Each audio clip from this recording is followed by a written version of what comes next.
Así que vamos a ponernos en las manos del Señor. Padre, estamos delante de ti en esta mañana, agradecidos en nuestro corazón porque nos has convocado una vez más en tu nombre para adorar y exaltar a nuestro Señor y Salvador. Ahora, Padre, oramos por tu palabra. Pedimos, Señor, que tu palabra sea la que traiga ánimo y gozo al corazón quebrantado, al corazón abatido. Señor, que sea dirección y luz al corazón que aún vive en tinieblas. Y que tu palabra traiga entendimiento y crecimiento y sobre todo sabiduría a aquellos que has llamado, Señor, a crecer en ti, a vivir para ti. Oramos en esta mañana, por lo tanto, porque sea tu palabra exaltada, tu nombre glorificado y tu iglesia edificada. Damos gracias, Señor, por este tiempo y nos ponemos en tus manos para seguir aprendiendo y conociendo más de nuestro Redentor. Damos gloria a ti, Padre, y ponemos en tus manos, por supuesto, los resultados de la plantación de esta semilla en cada uno de los corazones. Ruego por mi propia vida, Señor, porque me considero inútil para esta obra, y ruego que por tu gracia puedas usarme también, Señor. En el nombre de Jesús. Amén y amén. Bien, vamos a tomar nuestro lugar.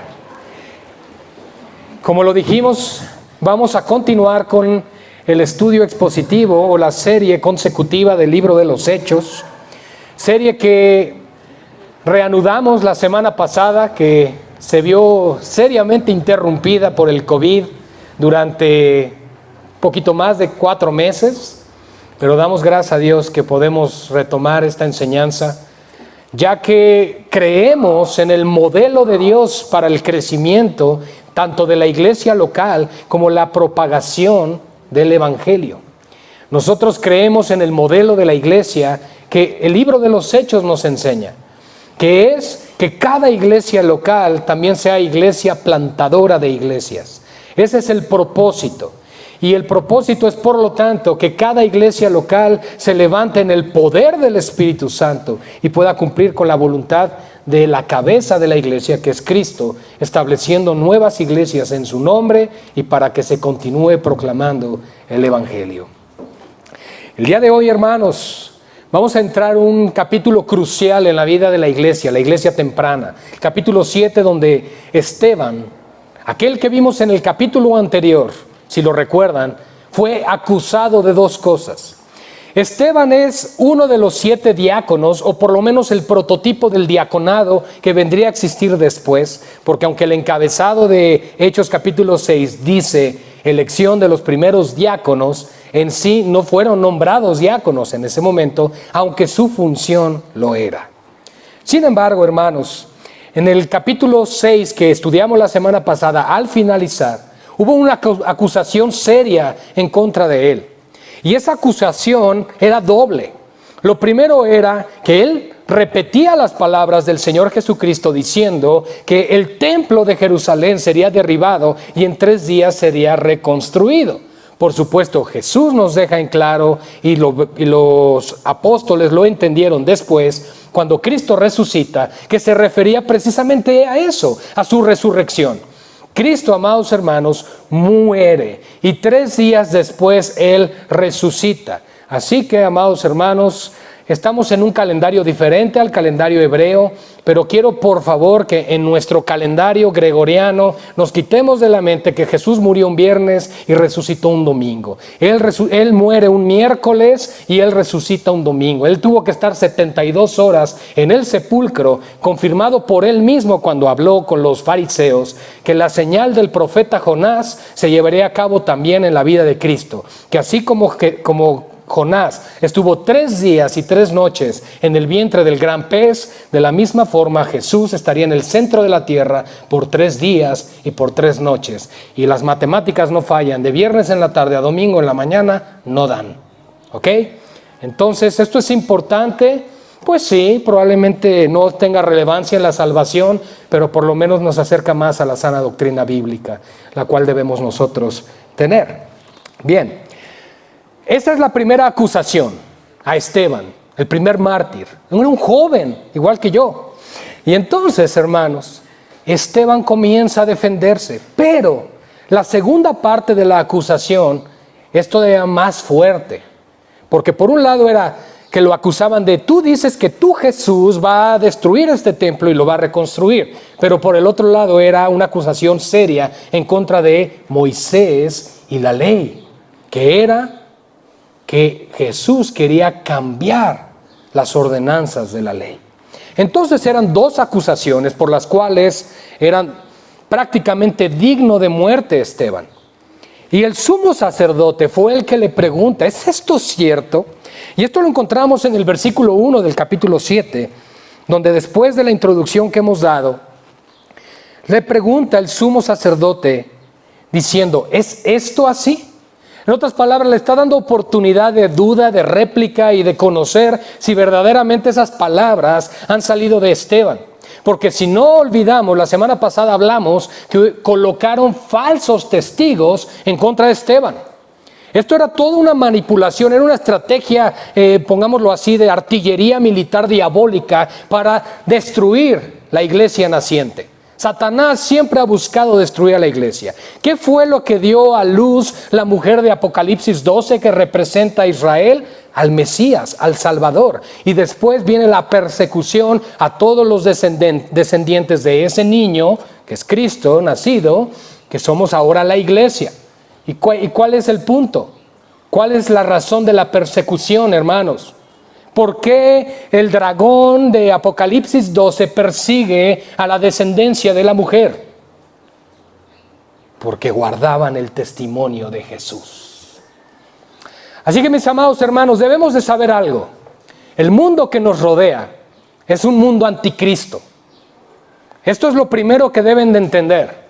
Todas las noticias, todos los medios y todos los gobiernos de este mundo están bajo la influencia del príncipe de las tinieblas.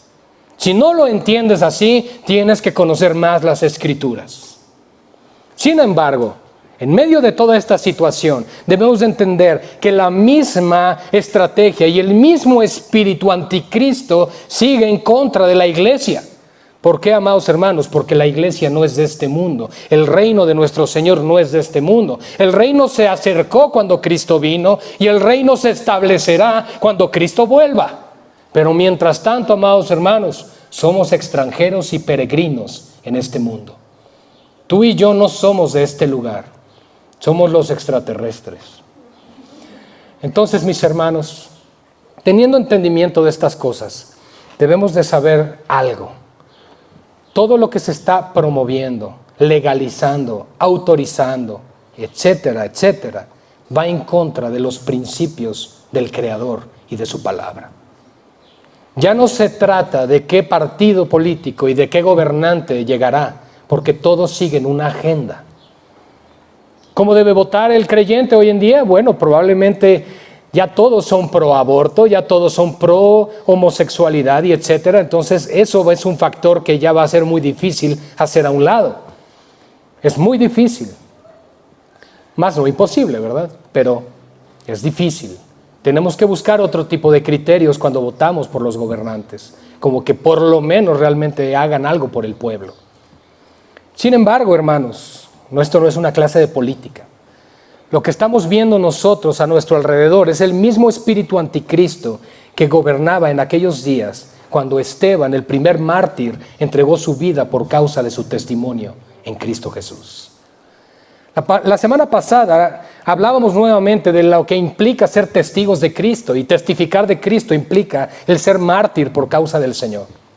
Y cada vez va a ser mayor. Ahora, yo dije que el dragón perseguía a la descendencia de la mujer, que somos los creyentes en el Señor Jesucristo, porque retenemos el testimonio de Jesús.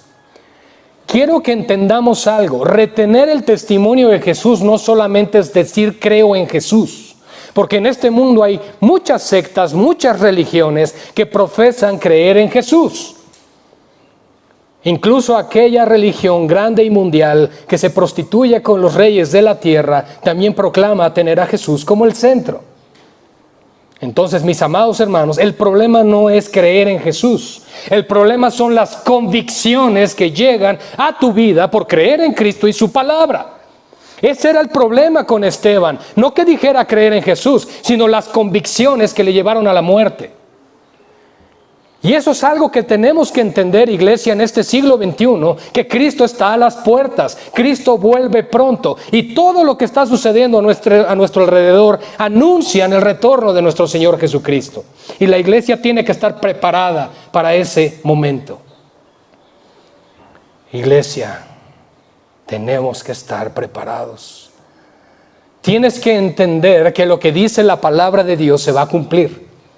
Y que lo que Dios estableció será, porque son decretos del Todopoderoso. Esteban no murió por decir creo en Jesús, sino por la evidencia de un testimonio transformado por el poder de la palabra de Dios. Volvemos al mismo punto. Tu vida da tal testimonio que serías digno de muerte por el nombre de Cristo.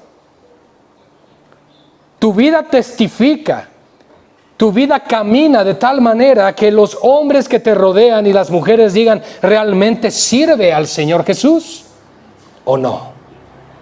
Porque la iglesia debe levantar su voz con mansedumbre, con humildad, pero con autoridad.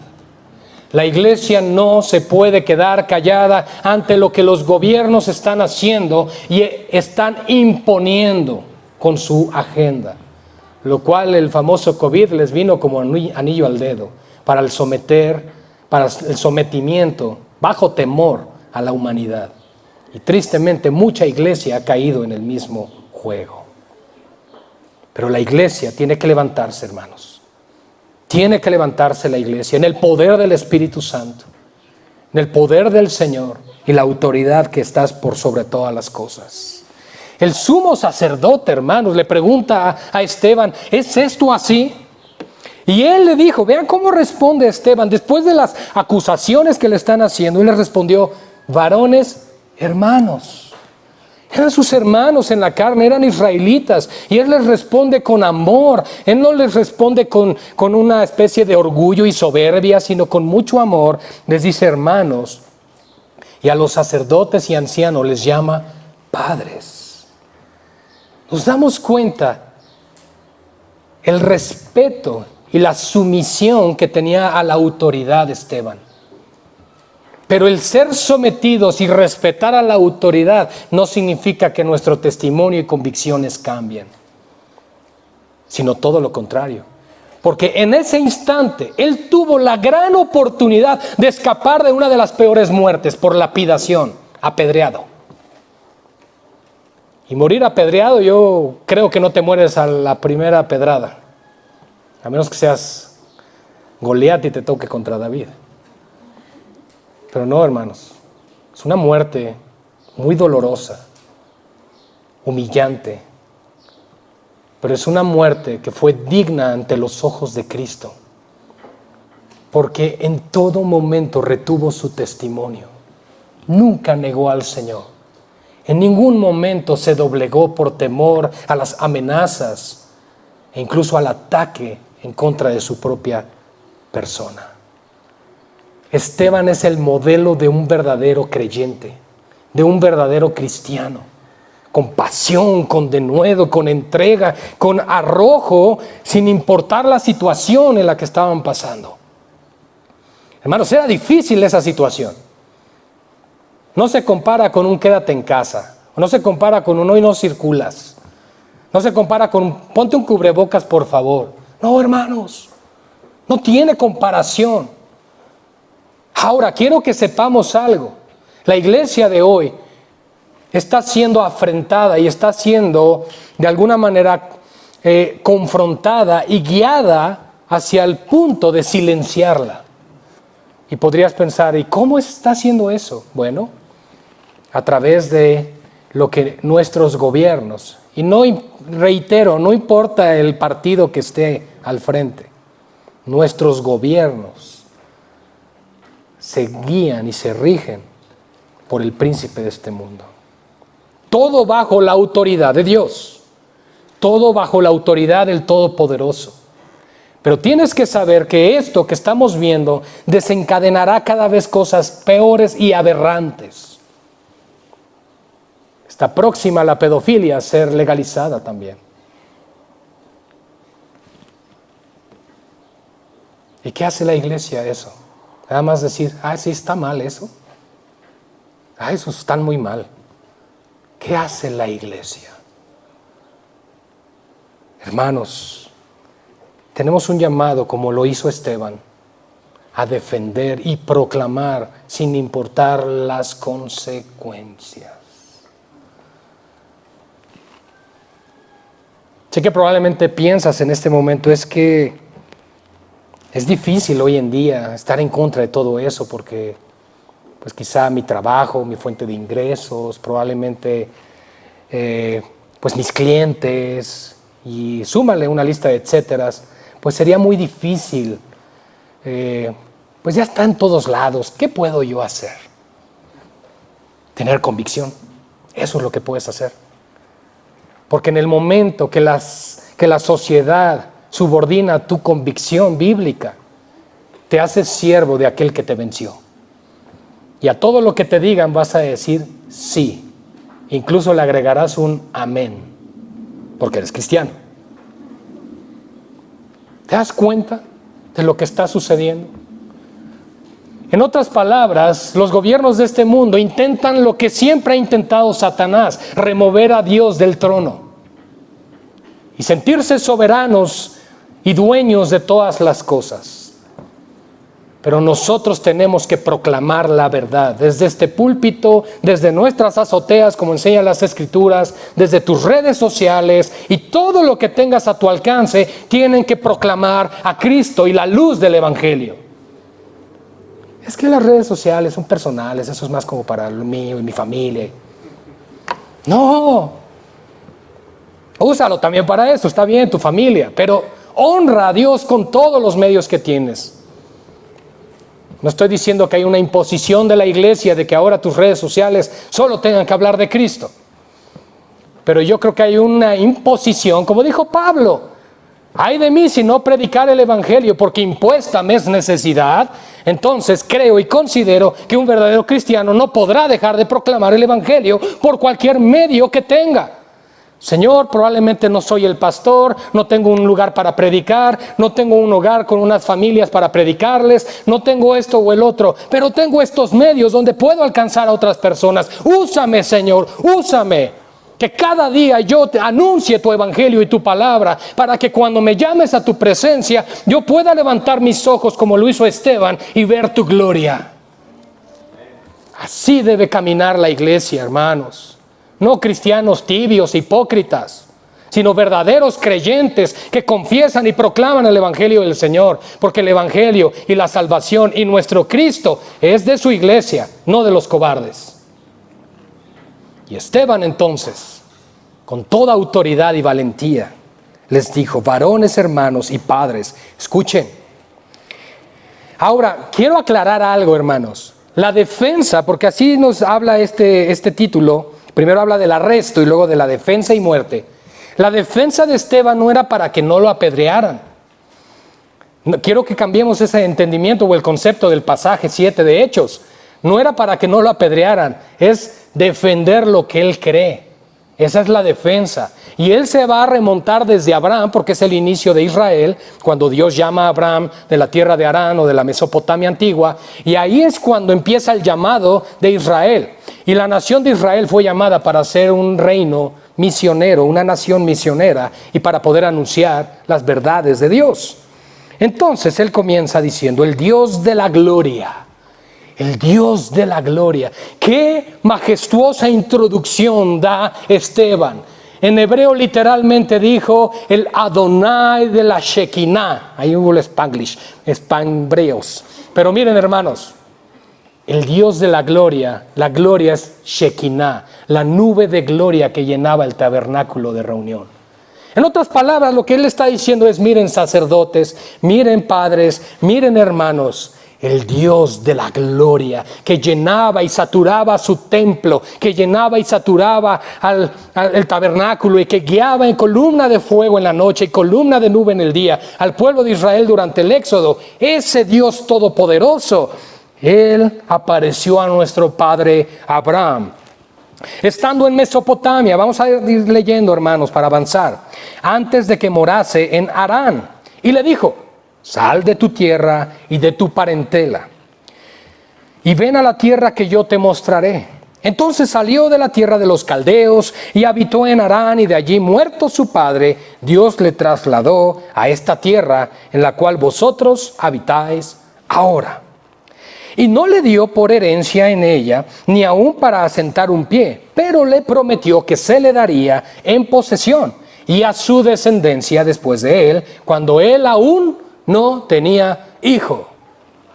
Y le dijo así: que su descendencia sería extranjera en tierra ajena, y que los reducirían a servidumbre y los maltratarían por 400 años. Eso ya sabemos que fue en Egipto. Mas yo, dice el Señor, juzgaré a la nación de la cual serán siervos. Estoy en el verso 7. Y después de esto saldrán y me servirán en este lugar. Y le dio el pacto de la circuncisión, y así Abraham engendró a Isaac y le circuncidó al 8º día, e Isaac a Jacob, y Jacob a los 12 patriarcas. Recuerden que Jacob es Israel. Ahí se le puso el nombre de Israel y ya tomó esencia y forma la nación judía. Bien, los patriarcas entonces, movidos por envidia, vendieron a José para Egipto, pero Dios estaba con él y le libró de todas sus tribulaciones y le dio gracia y sabiduría delante de Faraón, rey de Egipto, el cual lo puso por gobernador sobre Egipto y sobre toda su casa. Y vino entonces hambre en toda la tierra de Egipto y de Canaán, y grande tribulación, y nuestros padres no hallaban alimentos, es decir, todos los hijos de Jacob. Cuando oyó Jacob que había trigo en Egipto, envió a nuestros padres la primera vez. Y en la segunda vez que fue, José se dio a conocer a sus hermanos, y fue manifestado a Faraón el linaje de José. Y enviando José hizo venir a su padre Jacob, que es Israel, y a toda su parentela, en número de 75 personas. Y así descendió Jacob a Egipto, donde murió él y también nuestros padres, los cuales fueron trasladados a Siquem y puestos en el sepulcro que a precio de dinero compró Abraham de los hijos de Hamor en Siquem. Pero cuando se acercaba el tiempo de la promesa que Dios había jurado a Abraham, el pueblo creció y se multiplicó en Egipto, hasta que se levantó en Egipto otro rey que no conocía a José. Bueno, aquí estamos viendo 3 generaciones desde el llamado de Abraham. Ahora, podríamos pensar, ¿por qué Esteban inicia su defensa de Cristo y cristianismo con esto? ¿Qué esencia tiene esto? ¿Qué propósito tiene? Bien. A lo largo de toda esta defensa vamos a encontrar un patrón en común, que Dios siempre guarda y preserva un remanente. Y esa es la parte central de la defensa de Esteban para poder proclamar y anunciar que Cristo ha levantado un remanente escogido por gracia, como lo enseña también el apóstol Pablo en la carta a los Romanos. Ese remanente significa un pueblo escogido. Y la iglesia es el remanente que Dios ha escogido por los últimos 2000 años, que estamos conformados por gentiles y judíos, es decir, nacidos en Israel y nacidos que no han nacido en Israel. Así que mis amados hermanos, nosotros no somos reemplacistas. Dios no reemplazó a Israel con la iglesia. La iglesia no es un plan B de Dios, no es una especie de, bueno, no sirvió lo primero, ahora me voy con la iglesia. No. Dios tiene un plan eterno, glorioso y perfecto, y ese plan eterno es reconciliar todas las cosas en una sola persona, en Cristo Jesús. Eso indica entonces, amados hermanos, que Dios está salvando de todo pueblo, de toda lengua, de toda tribu y de toda nación. Y de acuerdo a cada lengua, cada tribu y cada nación, deben adorar al Señor. Así que aquí nosotros le adoramos conforme a su palabra y la leemos en español, y el nombre de Jesús es Jesús, no es Yeshua, ¿ok? Aquí no somos judíos cristianos ni cosas así. Judíos mesiánicos se llaman.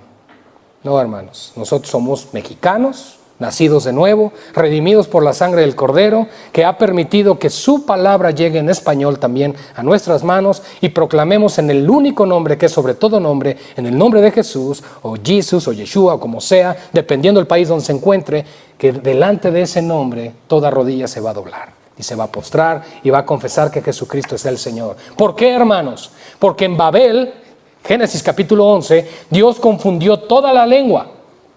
Y ahí surgieron idiomas, dialectos y lenguajes. Pero en Hechos capítulo 2, el Espíritu Santo vino en forma de lenguas, ¿verdad? Lenguas como de fuego. ¿Y qué fue lo que hicieron esas lenguas? Restaurar en una sola lengua el poder de Dios a través de la proclamación del Evangelio. ¿Y por qué en una sola lengua? Porque aunque hablaban en diferentes dialectos y lenguajes por medio del Espíritu Santo, hablaban un solo mensaje. ¿Qué pasaba cuando estaban en Babel? Cuando aquel hombre llamado Nimrod estaba erigiendo la torre de Babel, el Señor dijo, los hombres son como uno solo.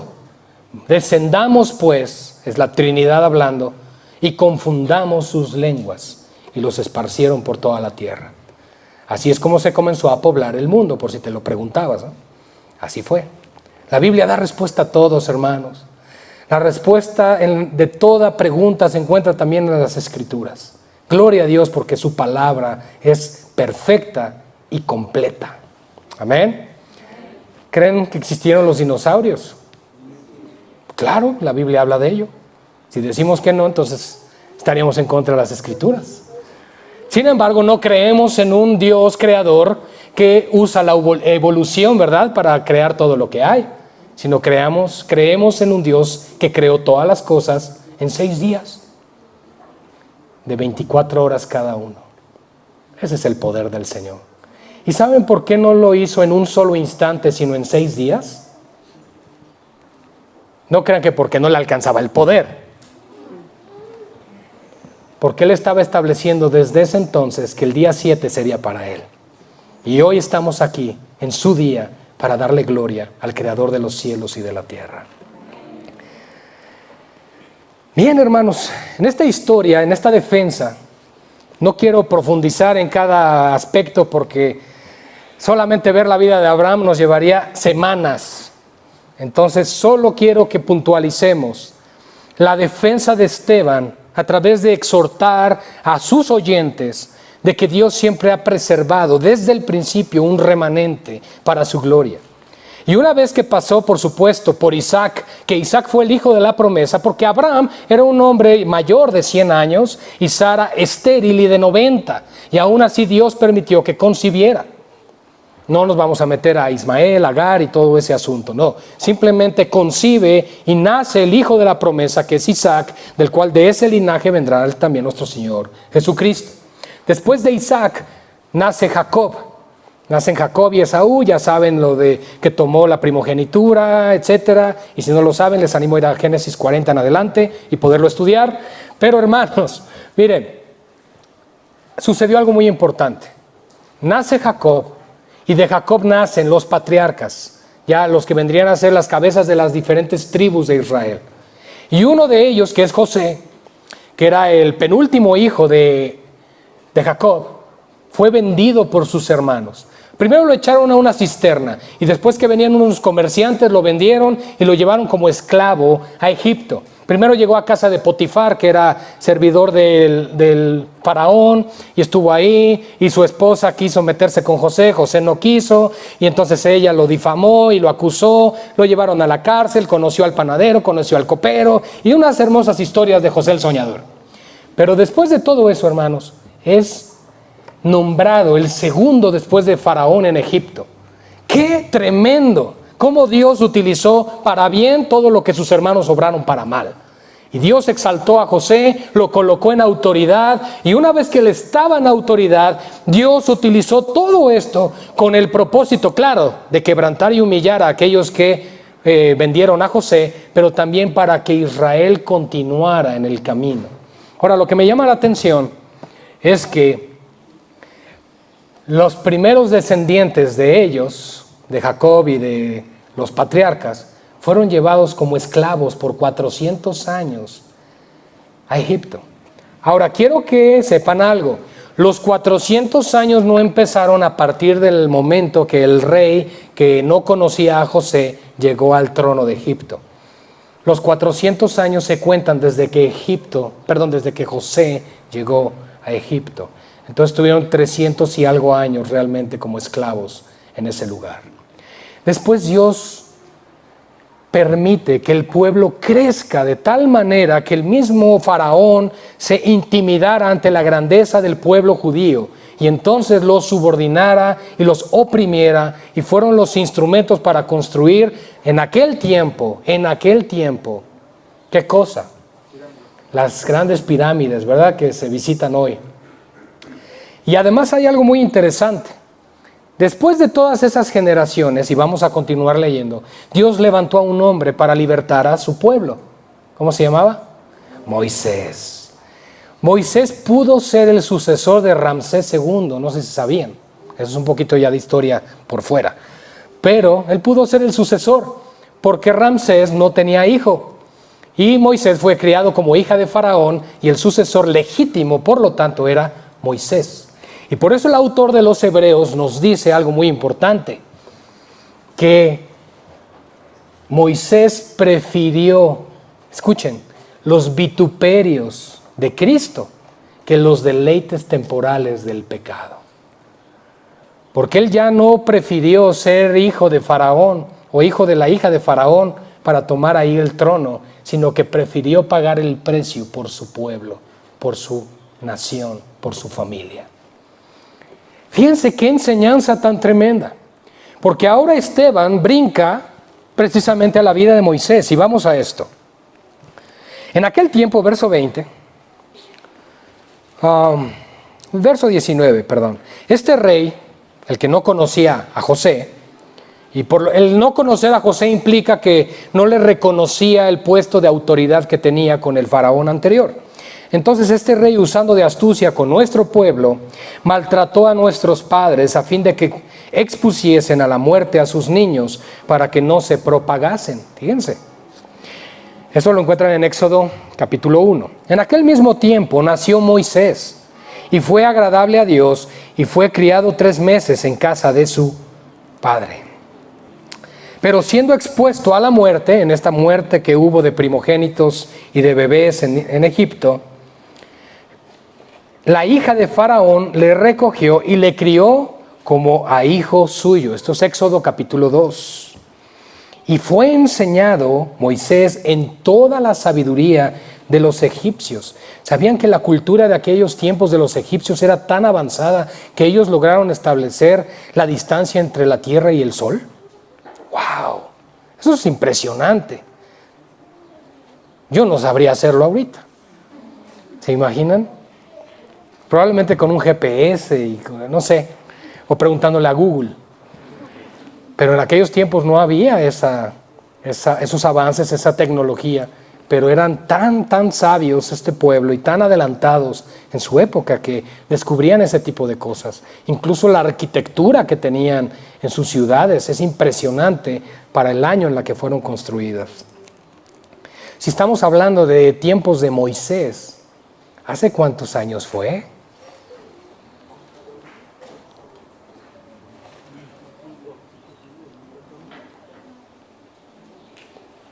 ¿No? Sí. No.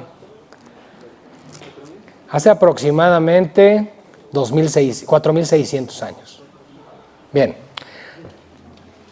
Cuando hubo cumplido la edad de 40 años, ahora fíjense los tratos de Dios. Moisés vivió 40 años en Egipto con todos los deleites y placeres de ser hijo de la hija de Faraón. Y después por 40 años Dios lo tuvo en el desierto. Y después lo regresó. Eso es impresionante. Fue un hombre algo longevo. Pero estuvo 40 años Dios tratando, no estoy hablando de 120, ¿ok? Estuvo hablando Dios y usándolo por 40 años todavía en el desierto. Ya con Israel en el desierto, quiero dejar claro eso, no quiero que piensen que fueron 40 años, tuvo su esposa y luego regresó y no. Pero él muere prácticamente de 80 años, Moisés. Pero lo que debemos darnos cuenta es cómo Dios levantó a este hombre. Y hay algo que me llama mucho la atención, porque dice que fue expuesto aquí, cuando hubo cumplido, 40 años, verso 23, le vino al corazón, de parte del Señor, por supuesto, el visitar a sus hermanos, los hijos de Israel, y al ver a uno que era maltratado, lo defendió e hiriendo al egipcio, vengó al oprimido, o sea, mató al otro, mató al egipcio. Pero él pensaba que sus hermanos comprendían que Dios les daría libertad por mano suya. Pero vean, me gusta esta frase, mas ellos no lo habían entendido así. En otras palabras, Moisés creía que él era el libertador de Israel, pero Dios le decía prácticamente, todavía no. Eso me encanta, porque a veces queremos correr cuando todavía no gateamos. Y así pasa en el camino del Señor. Queremos hacer muchas cosas, pero el Señor nos dice, todavía no. Tienes que entrar en un proceso de crecimiento. Y bien, finalmente entró en ese proceso.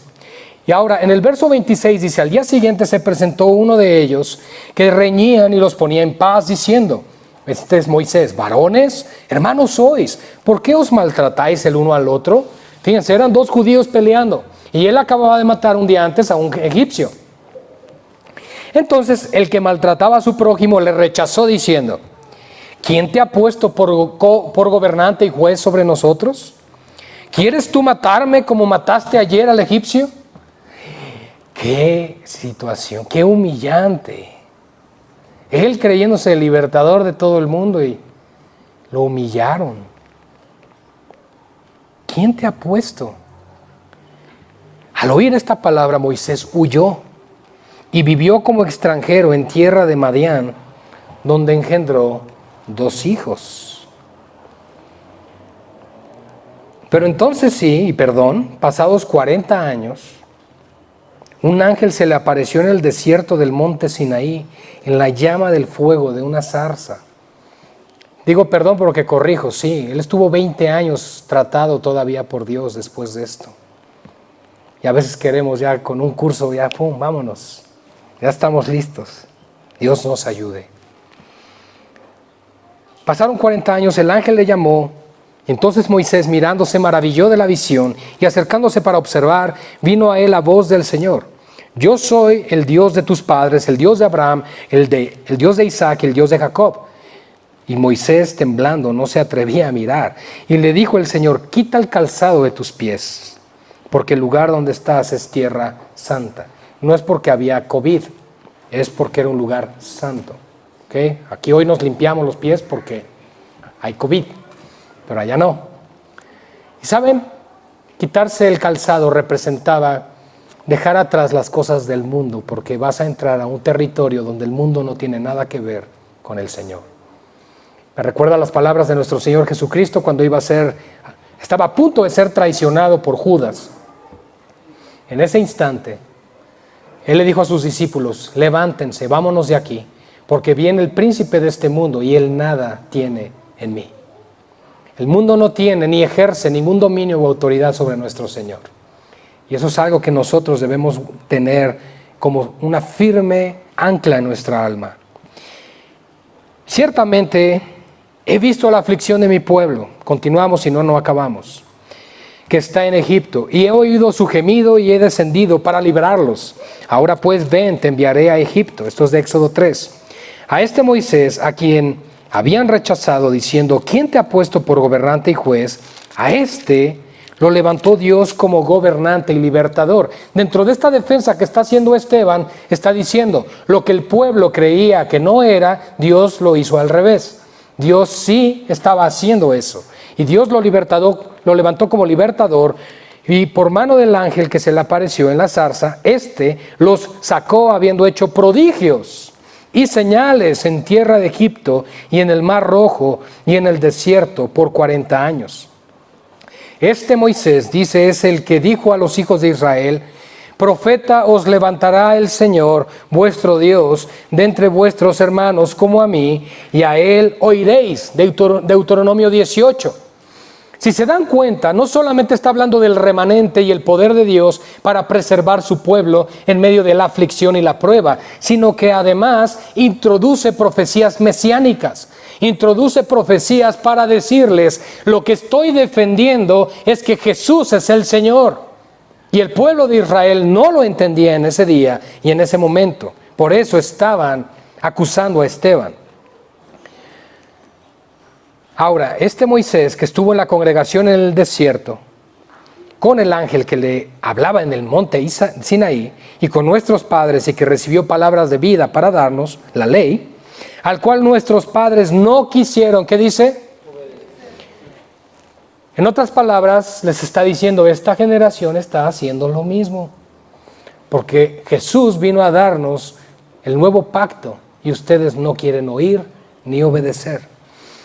¿Por qué estamos enfatizando estos puntos específicos dentro de la defensa de Esteban? Porque tenemos que recordar que se le estaba acusando de dos cosas: de decir que Cristo destruiría el templo y lo reedificaría en 3 días, y de que Cristo quería cambiar las costumbres de la ley de Moisés. Por eso está haciendo estas inyecciones de verdad en medio de su sermón. Es el sermón más largo del libro de los Hechos, y seguramente el sermón más largo de todo el Nuevo Testamento, al cual nuestros padres no quisieron obedecer, sino que lo desecharon, y en sus corazones se volvieron a Egipto. ¿En dónde se volvieron a Egipto? En sus corazones.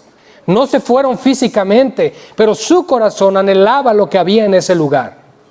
Y así a veces nosotros podemos estar siendo movidos por lo que este mundo está realizando, y ser movidos a volvernos a las cosas del mundo, y ser sostenidos o sustentados por el mundo y no por el poder y la palabra del Señor. Por eso, mis hermanos, tenemos que asegurarnos de estar en Cristo Jesús. Cuando dijeron a Aarón, ahí fue cuando se volvió su corazón: haznos dioses que vayan delante de nosotros, porque a este Moisés no sabemos qué le haya acontecido cuando él estaba en el monte recibiendo la ley. Entonces hicieron un becerro y ofrecieron sacrificio al ídolo, y en las obras de sus manos se regocijaron. Un mundo completamente materialista e impío, una generación que no amaba a Dios, una generación que querían lo que Dios daba, pero no lo querían a Él. Dios quiera y no seamos una generación igual. Y Dios se apartó y los entregó a que rindiesen culto al ejército del cielo, como está escrito en el libro de los profetas. ¿Acaso me ofrecisteis víctimas y sacrificios en el desierto por 40 años, casa de Israel? Antes bien, llevasteis el tabernáculo de Moloc.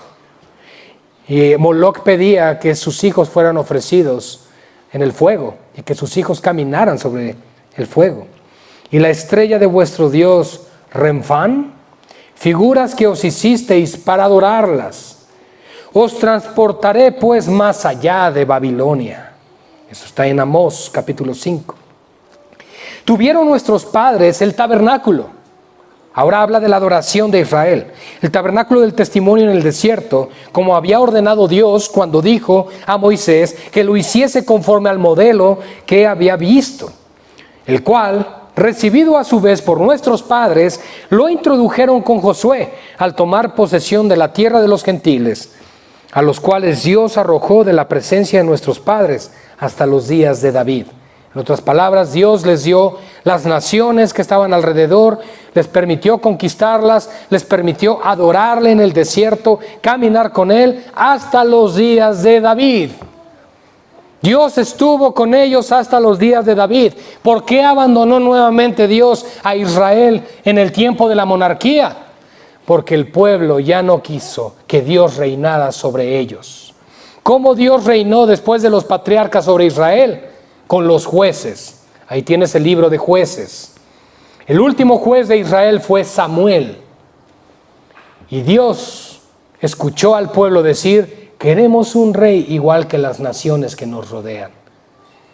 Y entonces Samuel se indigna y Dios le dice a Samuel: no te preocupes, porque no es a ti, sino a mí, a quien ha desechado este pueblo, para que no reine sobre ellos. Por lo tanto, les daré un rey conforme a su corazón. Oh, el grandioso Saúl aparece en escena. Un hombre alto, fuerte y guapo, que sobresalía por sobre todo el pueblo. Y el pueblo dijo: ese es el rey. Y lo escogieron.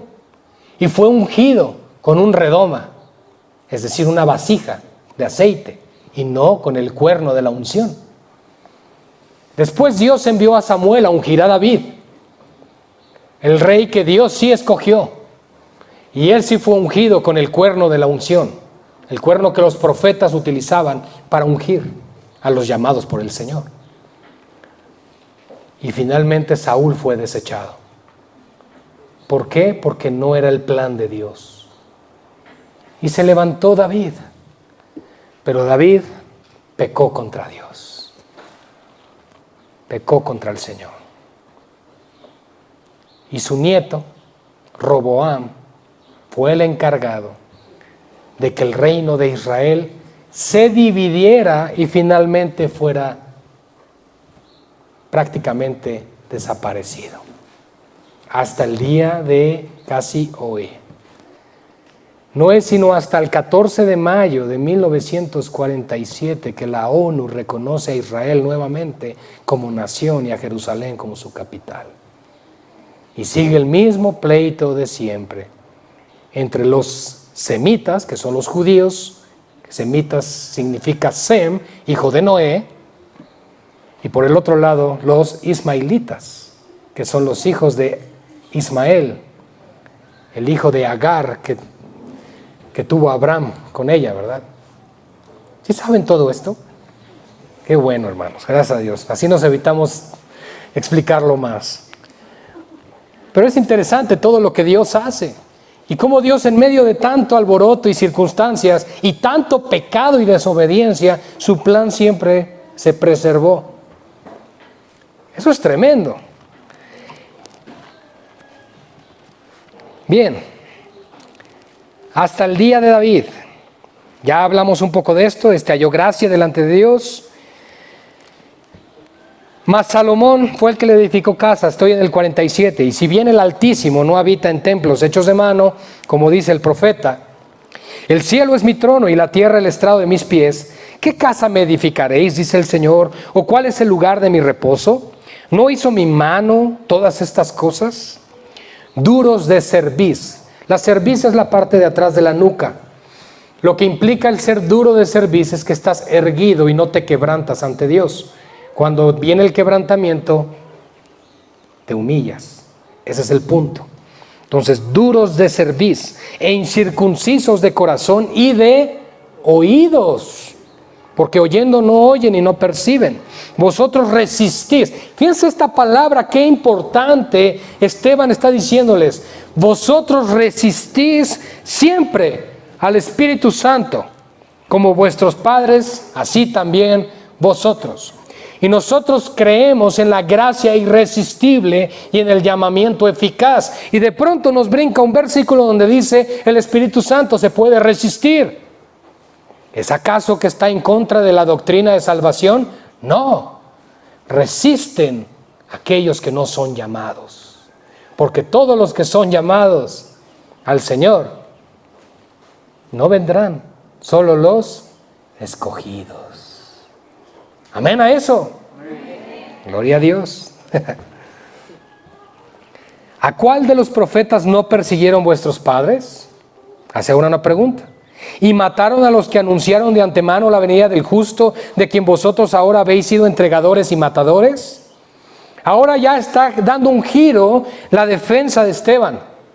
Ahora ya está tornando esto hacia la defensa precisamente de Cristo. Ya no de todo lo que venía dándose desde Abraham, sino ahora de Cristo como el cumplimiento de las profecías. Y ahí les está diciendo: ustedes han matado a todos los profetas que el Señor les envió. vosotros que recibisteis la ley por disposición de ángeles y no la guardasteis. ¿Por qué? Por legalistas. Oyendo estas cosas, se enfurecían en sus corazones y crujían los dientes contra él. Pero Esteban,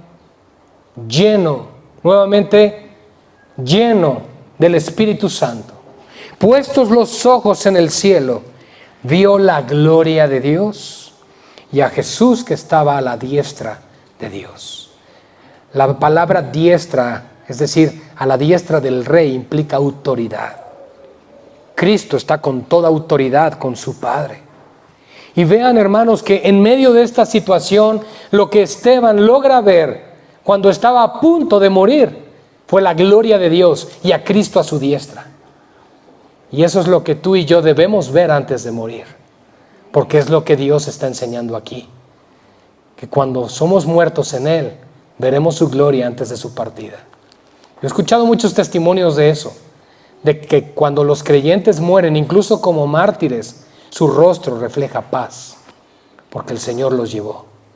Lo contrario al rico, en la historia del rico y Lázaro, que podríamos entender que los demonios llevaron a ese rico al infierno, al Hades. Así que el tormento comienza una vez que mueres. El ateísmo tiene remedio. 5 segundos después de morir se terminó. Así que, hermanos, se enfurecían, crujían los dientes, pero Esteban era lleno del Espíritu Santo y dijo: he aquí veo los cielos abiertos y al Hijo del Hombre que está a la diestra de Dios. Entonces ellos, dando grandes voces, se taparon los oídos y arremetieron a una contra él: es blasfemo este hombre. Y echándole fuera de la ciudad, lo apedrearon. Y los testigos pusieron sus ropas a los pies de un joven que se llamaba Saulo. Y apedreaban a Esteban mientras él invocaba y decía: Señor Jesús, recibe mi espíritu. Y puesto de rodillas, clamó a gran voz: Señor, no les tomes en cuenta este pecado. Y habiendo dicho esto, durmió. Es en este momento de la historia de la iglesia cuando dos jóvenes se encuentran por primera vez: Esteban y Saulo, como enemigos. Porque en ese momento para Saulo la palabra de la cruz era locura. Fue hasta que el Señor transformó el corazón de Saulo que él comprendió que todo lo que hizo, lo hizo en ignorancia. Es en este momento, hermanos, cuando se murió el primer mártir por su testimonio de Cristo. Y de ahí a nuestros días, millones de cristianos verdaderos han muerto en hoguera, han muerto en prisiones, han muerto en circo romano y muchas muertes trágicas por causa de Cristo. Sé que suena a locura, pero a mí me gustaría morir así, de alguna forma así, por testimonio de mi Señor. Y Dios nos conceda algo así, hermanos. Que el Señor les bendiga. Oremos. Padre, gracias por la enseñanza de hoy. Ciertamente es de gran valor ver el arrojo, el denuedo, el corazón de tu siervo Esteban. Señor, a su alrededor estaban todos con un mismo pensamiento: este hereje debe morir. Y sabemos que la ley, Señor, les permitía apedrear a aquellos que según ellos estuvieran en contra tuya. La muerte que él enfrentaría era segura. Sin embargo, no dudó en ningún momento en retener tu testimonio y su fe en Cristo. Señor, danos el mismo valor. Danos a nosotros el mismo denuedo que este siervo tuyo mostró hasta el final. En ningún momento, Señor, blasfemó, en ningún momento insultó, en ningún momento te negó, sino que Él pudo ver tu gloria, Señor. A pesar de lo que este mundo creería, Él se arrodilló y entregó su vida porque sabía que su mejor vida vendría después. Danos, Señor, ese entendimiento para no callar, para no dudar y para nunca negarte, Señor, y para nunca dejar de dar testimonio de ti. Impacta, Señor, nuestros corazones. Llévanos, Señor, verdaderamente a esa comunión con tu Hijo Jesucristo, para que con la misma valentía hablemos del poderoso evangelio de nuestro Redentor. A ti damos gloria en esta mañana, en el nombre que sobre todo nombre, en el nombre de Jesús. Amén y amén. Gloria al Señor.